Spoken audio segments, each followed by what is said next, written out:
I don't necessarily subscribe to the idea that you should minimise every cost at every single opportunity, no matter the cost. I think for the most part you can draw a reasonably sensible balance between spending your money on things that will make your life easier, that will bring overall enjoyment to you, and not absolutely wasting your money. So this is a personal video. I'm going to be going through some of the biggest quote-unquote financial mistakes that I've made and why I will never ever regret them. We're going to be starting with the smallest all the way up to the biggest. You can't live your life by the pound sign, penny sign, dollar sign, because that's not a life, that's just a bank statement. Literally hundreds of thousands at this point. This is the one that I regret the least. The first is travelling.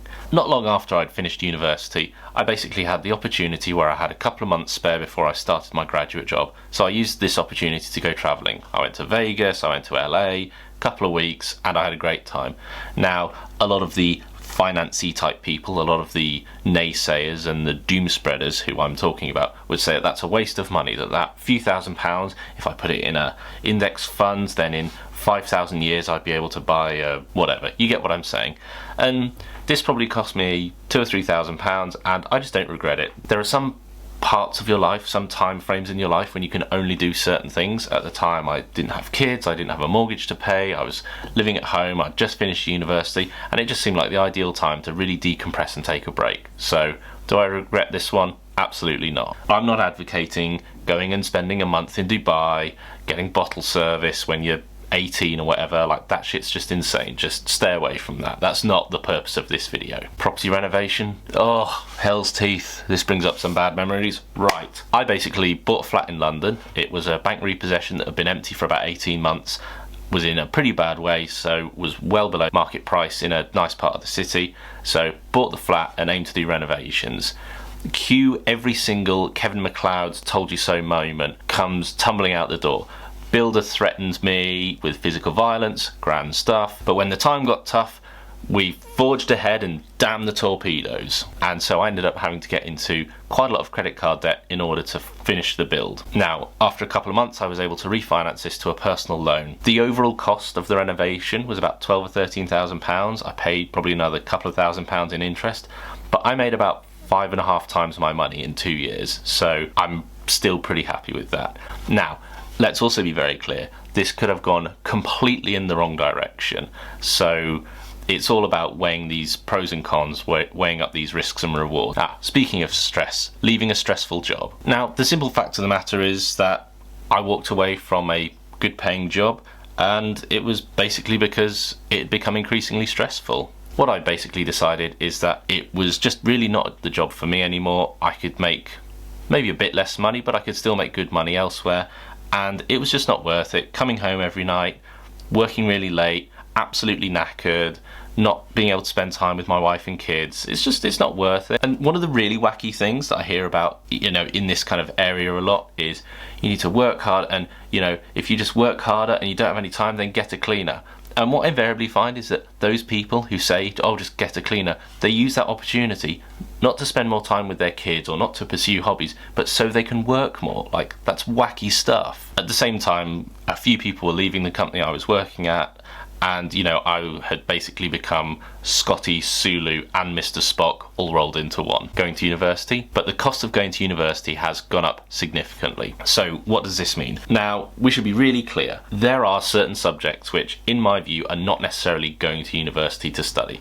I did my degree in economics. It then assisted me in getting a professional qualification, and so I could justify the return on that investment.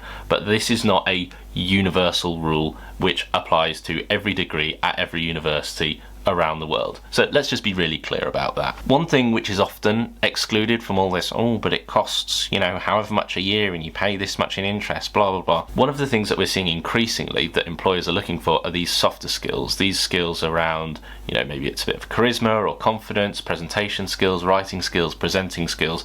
And university is kind of the ideal opportunity to hone those skills. So do I regret going to university? No, not at all. I paid my university loan off a couple of years ago, and I think in total this cost me about £1,000 or something like that. This one in particular, I think there are loads of variables that you need to consider. And the last one is supporting my family. Now, this one sounds, I should probably go into a bit more detail on this one. So basically, the second half of 2019, my wife and I were trying to start a family. We had had some unsuccessful instances which had ended in miscarriages, and as soon as COVID hit, my wife got pregnant. At the same time, she was then also made redundant. Now, that was kind of a stressful time in our lives for a whole host of obvious reasons. She was able to get a job reasonably quickly, and then in her next job, my son was born. And she was really conflicted about wanting to be a full-time mum, wanting to be there, but also wanting to contribute financially. I'd just moved jobs, and I was in a situation where I could basically just say, if you don't want to work, then don't work. Now, you could look at it mathematically and say, take her salary, take national insurance, student loans, income tax, cost of getting into London, astronomical, lunches, and importantly, the cost of childcare. And for the sake of like a few £100 gain every month, I was just like, it's not worth it. If you want to be a full-time mum, then be a full-time mum. And she did. And she still is, and we have 2 kids, and she does a great job with them.